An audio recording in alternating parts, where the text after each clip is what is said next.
So recently I've been looking into Super 8 film. It's a really interesting type of format of motion picture recording.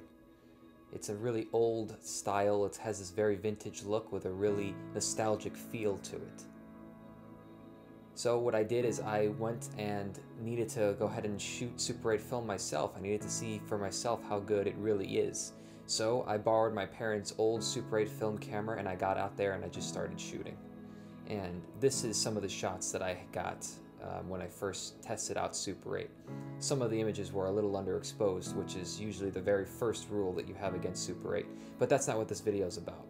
It's primarily about why we should shoot Super 8 and how can we do it without having to go ahead and spend $30 to $50 on some film stock to go ahead and do it. And I'm going to show you how to go ahead and get the Super 8 film look with any camera. So today's video is sponsored by teacherjobfairs.org, your teacher recruitment headquarters. All the links are down below. So Super 8, it has its pros and cons, and there are a small amount of rules and quirks that you have to go ahead and follow if you want to shoot real looking Super 8 film on a digital camera in today's world. Here are some examples and some little rules that you have to follow when shooting Super 8 motion picture film. So before we can go ahead and edit any type of footage and add any emulators or any color to go ahead and make it look like Super 8, the first thing we have to do is actually go out there and shoot it.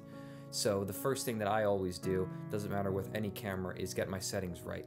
And usually you can do this with a GoPro, you can even do it with a cell phone, or if you can, or you have the luxury of doing it on your DSLR, then that would be really your best option.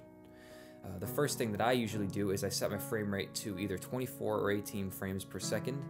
Super 8 is usually shot at 18 frames per second to save the amount of time that you can go ahead and shoot Super 8 like film.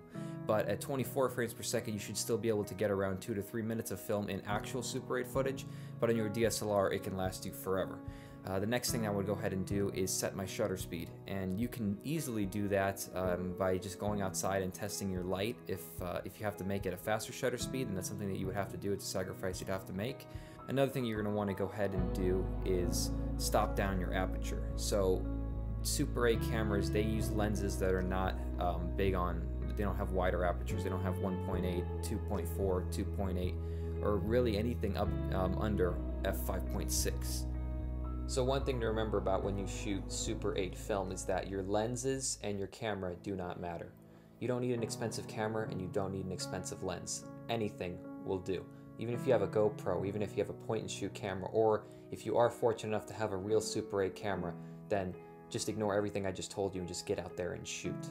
So some people might ask, well, if I'm going to add grain and kind of add some noise to my image in post-production, does it make sense for me to go ahead and have my ISO then up in my camera?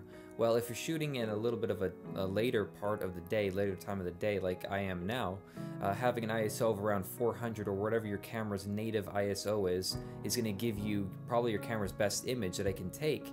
But do be aware that when you upload your footage to YouTube, if you have a pretty grainy, noisy shot, it will get considerably worse after YouTube's compression. So, jumping into the computer, we've just shot our Super 8 footage. Now it's time to go ahead and edit it. So if we look at the actual Super 8 footage, you can see that there's a lot of pink and green, and there's a lot of jitter, and there's a lot of color and noise.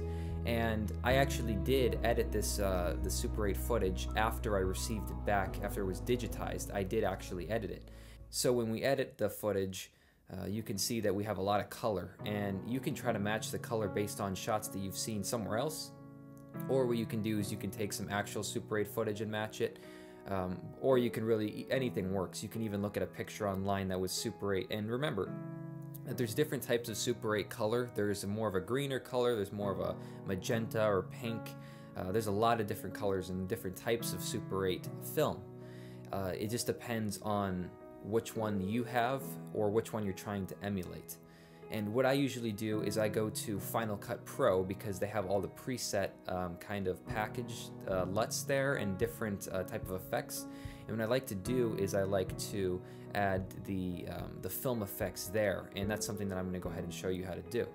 So after you've added your effects, you should have some pretty good footage, and you can definitely, of course, make your footage really great.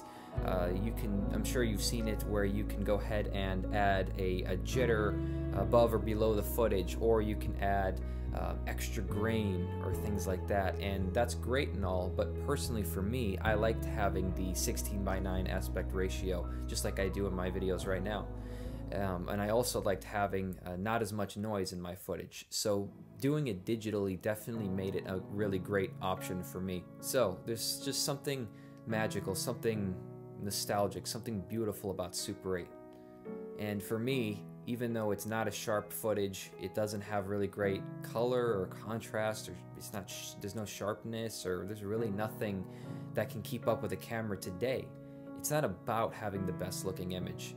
Back in 1965, 1975, or 85, all it was about was just getting the shot, you know, just seeing what Super 8 can do for you. And I think that's definitely what's the most important part of really any camera. It's not about how great is the image or how amazing was the shot, like what could you say that's great about it.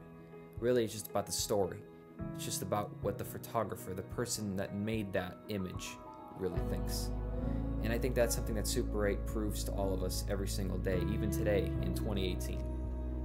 It's something special, it's something that makes it look authentic, and if you are fortunate enough to shoot on real Super 8, then that's just amazing, because that means that you're really willing to tell an amazing story.